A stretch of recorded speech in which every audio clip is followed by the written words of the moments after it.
દેવજીભાઈ વસાવા ગઈકાલના રોજ પ્રાંત કચેરી ખાતે એટીવીટી સભ્યની બેઠક હતી, જેના અંદર ધારાસભ્ય ચૈતરભાઈ વસાવાએ એક આદિવાસી મહિલા જેઓ સાગબારાના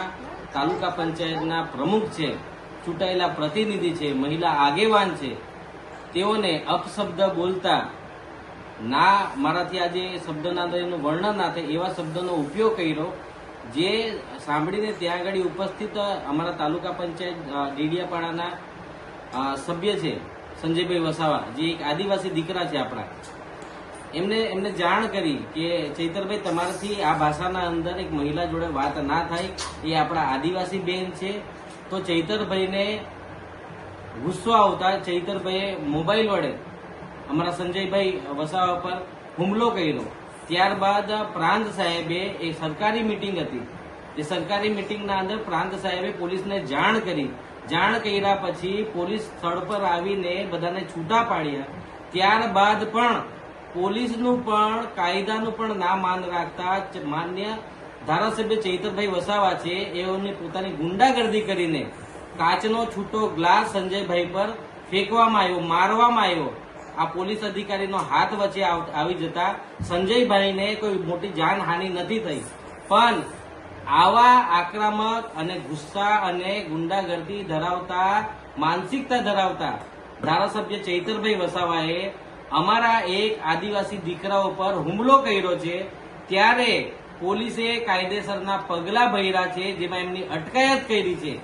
અને આ મીટિંગ એક સરકારી મીટિંગ હતી. એ સરકારી મીટિંગના અંદર ડેડિયાપાડાના પ્રાંત અધિકારી શ્રી, ડેડિયાપાડાના મામલતદાર શ્રી, ડેડિયાપાડાના સાગબારાના ટીડીઓ અધિકારી શ્રી પણ આ મીટિંગમાં ઉપસ્થિત હતા, જેઓની હાજરીના અંદર ચૈતરભાઈ વસાવાએ આ ઘટનાના અંદર જે પણ કૃત્ય કરેલું છે,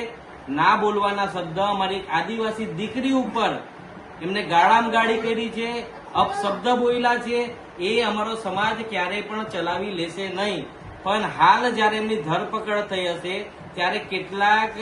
એમના આમ આદમી પાર્ટીના કાર્યકર્તાઓ ઈસુદાનભાઈ ગઢવી હોય, જે અમારા વિસ્તારની પરિસ્થિતિ જાણતા નથી, અમારી સમાજની જેને લાગણી નથી, તે આજે સોશિયલ મીડિયાના માધ્યમથી ચૈતરભાઈને એક રાજકીય સ્વરૂપ આપે છે અને એના અંદર એવું બતાવે છે કે એક આદિવાસી દીકરો, એક આદિવાસી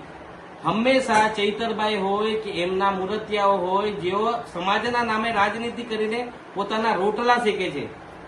આ જનતા ડેડિયાપાડા અને સાગબારાની ચૈતરભાઈને બહુ સારી રીતના ઓળખે છે. સમાજનું નામ લઈને ફક્ત ને ફક્ત એમને પોતાનો વિકાસ કર્યો છે. તમે અવારનવાર જોયું હશે અધિકારીઓને ધમકાવાના, એમના કાર્યકર્તાઓ ફોન કરીને ટીડીઓ પાસે 40-40 લાખ રૂપિયાની ઉઘરાણી કરે, પોતે ચૈતર વસાવા ધારાસભ્ય થઈને કોન્ટ્રાક્ટરો જોડે ગાળામગાળી કરીને પૈસાની ઉઘરાણી કરતા હોય. તો આવા લોકોને આપણે ઓળખી લેવાની જરૂર છે. અને હું મારા આખા સમાજના વડીલો, ભાઈઓ, ખાસ મારી માતા બહેનોને આજે અપીલ કરું છું કે જે ધારાસભ્ય ચૈતર વસાવાએ આપણી એક મહિલા દીકરી, જે તાલુકા પંચાયતની પ્રમુખ છે, જે એક આદિવાસી છે, ચંપાબેન વસાવા, જેમના જોડે સંજયભાઈ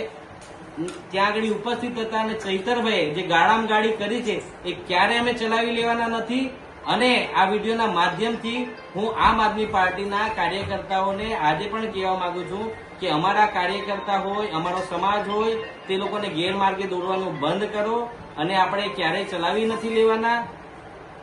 આટલી જ વાત કહીને હું સમાજને એક અપીલ કરું છું કે ચૈતરભાઈ વસાવા, જે હંમેશા તમે જોયા જ હશે એમને ગાળામગાળી કરવી, દાદાગીરી કરી, ટકાવારી ઉઘરાવી, સમાજના નામે રાજનીતિ કરવી,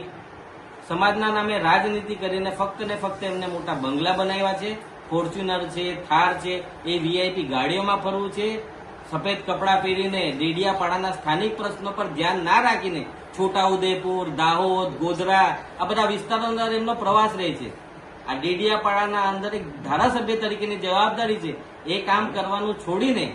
ધારાસભ્ય ફક્ત ને ફક્ત સમાજના નામનો ઉપયોગ કરે છે, જેથી આવા લોકોને આપણે ઓળખી લેવાની જરૂર છે અને સમાજને ગેરમાર્ગે દોરવાનું બંધ કરી દેજો. આ વિસ્તારના અંદર જે રીતે તમે આદિવાસી સમાજના દીકરા છો, એ રીતે સંજયભાઈ પણ આ સમાજના એક આદિવાસી દીકરો છે અને અમારા જે ચંપાબેન છે જેમના જોડે તમે ના બોલવાના શબ્દ બોલ્યા છો, આ અમારે આક્રમક રીતે એટલે કહેવું પડે છે કે જ્યારે કાયદાનું કામ કરે છે ત્યારે તમે સંજયભાઈ હોય કે ચંપાબેન હોય આ બધાને બદનામ કરો છો. એ દીકરી ચંપાબેન વસાવા જે આદિવાસી છે તેને તમે આટલા ખરાબ શબ્દથી બોલે, એક ધારાસભ્ય તરીકે તમને આ શબ્દ બોલવાનું શોભા પણ નથી આપતું, જેના લીધે ચૈતરભાઈએ માફી પણ માંગવી જોઈએ, આખા સમાજ પાસે માફી માંગવી જોઈએ, આખા મહિલા જે આદિવાસી સમાજની મહિલાઓ છે જેમની જોડે પણ ચૈતરભાઈએ માફી માંગવી જોઈએ.